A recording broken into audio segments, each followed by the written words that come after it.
With only 2 episodes left in this season, things are going to pick up very quickly. We have a new character introduced in the show. Oh my god, hi! The next story arc is underway, and we're setting up for the finale of the Whisperer War.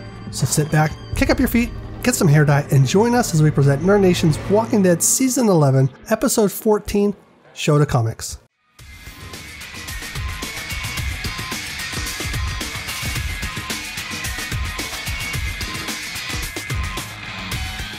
We start with a brief flashback of Negan and Carol, making a deal before joining in the present day where Negan is trying to settle things up. Carol wouldn't be Carol if she didn't betray Negan and go off on her own, splitting the scenario into 2 stories. Negan heads back to the cabin where he locked up Lydia, only to instead be greeted warmly by Daryl's fist. Daryl takes him captive and they travel back to where Alpha's head was, only to instead be warmly greeted by some whisperers.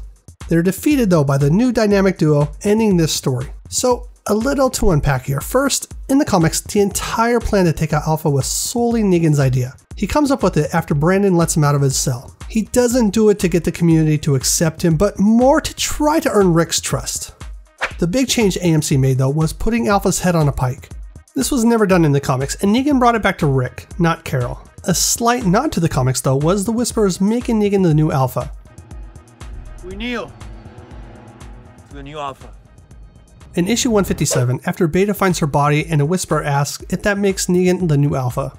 Also, Carol has been long dead in the comics, so there's no need to cover her storyline in the show. Next up is Beta. He finds Alpha's zombie head and has a hard time letting her go, and loses a couple friends in the process of grieving. He decides to silence his sorrows at a bar and comes face to face with his past self. He uses the sweet pipes of his former life to gather another herd of Guardians and finally realizes that he needs to let go of Alpha. So the biggest change up AMC made was Beta discovering Alpha. In AMC's version, he found her head on a pike. However, in issue 157 of the comics, it's her body he discovers as Negan took Alpha's head back to Rick. Also, he's a lot more distraught over finding his deceased leader. In the show, a Whisperer asks if Beta is the new Alpha, to which he politely declines. This was inspired from the comics of the same issue where a Whisperer asks if Beta is now in charge, to which he again declines, though in a much more reasonable manner. You are the Alpha now. Meaning no one is killed for asking. Lastly, this event happened a bit earlier on in the comics, before the burning of the hilltop, and actually was what led to them attacking the communities. Beta does not go on a soul-searching journey though, so we can skip over the rest of his scenario. Last storyline for this episode, Rosita convinces Eugene to spill the beans on his secret radio affair. He's allowed to make the treacherous trip to meet his sweetheart Stephanie and is accompanied by Yumiko and a poor health Ezekiel. The trio run into a few bumps along the way, but wind up in a large city filled with zombie citizens.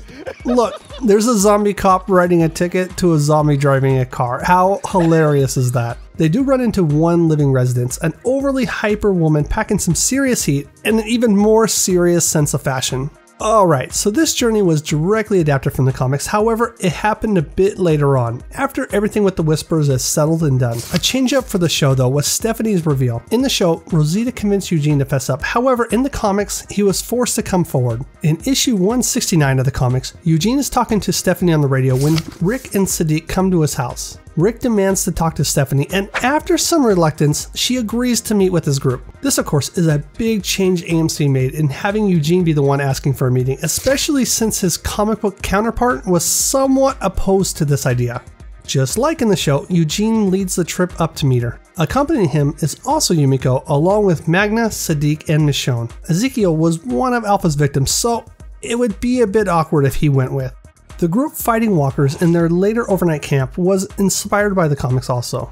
In issue 170, the group rests for the night and used the downtime to get a little closer. This intimate time doesn't last long as the group is attacked by a group of walkers. The heart-to-heart between Yumiko and Ezekiel was a nod to the following night in the comics, where the group camps out once again once they reach the edge of Pittsburgh.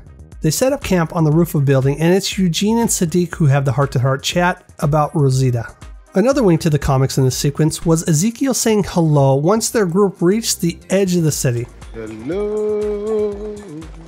In issue 171 of the comics, the group arrives at the edge of Pittsburgh. Not wanting to risk going into a large city and potentially getting surrounded, Michonne yells out hello, very loudly to make sure no one answers. Hello!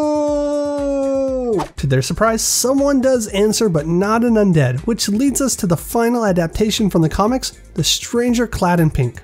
After walking through the city and seeing some zombies stage in what look like everyday interactions, the group is surprised by a very loud, very eccentric woman. Oh my god, hi! This was adapted from issue 171 of the comic. A woman walks out in front of the group and responds to Michonne's call with a "Sup." This is where the show ends, but if you'd like to know more about who this woman is, stick around. This woman that surprises the group is named Juanita Sanchez. She calls herself the Princess of Pittsburgh and talks the group into allowing her to come along with. After Negan, this is my favorite character in the comics because she has the same sense of humor as Negan, always joking around but knows when to get serious. She goes along with Michonne and the others and becomes a part of the group over time. Her constant upbeat attitude helps cheer them up at times, and there's even a future romance in store for her.